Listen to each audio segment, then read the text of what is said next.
ইসলামের দৃষ্টিতে ইহকাল কেবল আখিরাতের প্রস্তুতির জায়গা নয়, এখানে অনেক পাপের তাৎক্ষণিক শাস্তি নেমে আসে বলে কোরআন ও হাদিসে স্পষ্টভাবে উল্লেখ রয়েছে।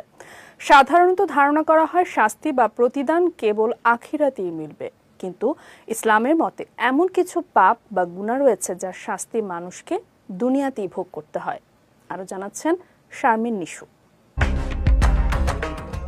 নিত্যদিনের জীবনে আমরা অনেক সময় মনে করি পাপের বিচার কেবল আখিরাতেই হবে, কিন্তু ইসলাম বলে কিছু কাজের পরিণতি এতটাই গুরুতর যে তার ছায়া মানুষের বর্তমান জীবনেই নেমে আসে।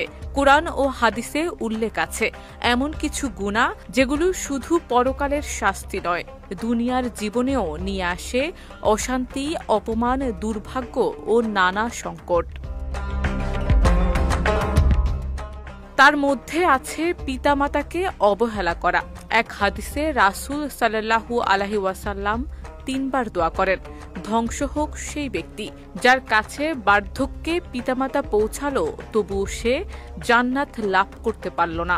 ইসলামের দৃষ্টিতে মা বাবাকে অবহেলা করলে তার দুর্ভাগ্য ইহকাল থেকেই শুরু হয়। এমনকি সতী নারীর প্রতি অপবাদ দেয়াও এমন এক অপরাধ। কোরআনে নিরপরাধ ও পবিত্র নারীর বিরুদ্ধে অপবাদ রটানোর শাস্তি ভয়াবহ বলে উল্লেখ রয়েছে। এই অপরাধ সমাজে অস্থিরতা তৈরি করে এবং ব্যক্তিগত জীবনেও নিয়ে আসে বড় ধরনের অবনতি। দুনিয়া ও আখিরাত উভয় ক্ষেত্রেই এই গুনাহ গুরুতর পরিণতি ডেকে আনে। আত্মীয়তার বন্ধন ছিন্ন করাও একই ধরনের অপরাধ বলে গণ্য।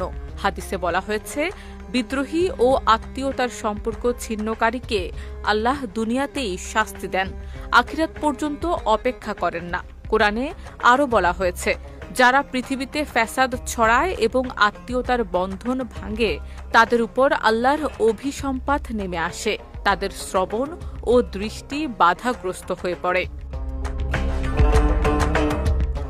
ক্ষমার অযোগ্য এমন আরেকটি অপরাধ হল ব্যভিচার। রাসূল সাল্লাল্লাহু আলাইহি ওয়াসাল্লাম বলেছেন, ব্যভিচারের মুহূর্তে ঈমান মানুষের অন্তর থেকে উঠে মাথার উপর ছায়ার মতো অবস্থান করে। পাপ থেকে সরে দাঁড়ানো এবং তওবা করার পরই তা আবার অন্তরে ফিরে আসে।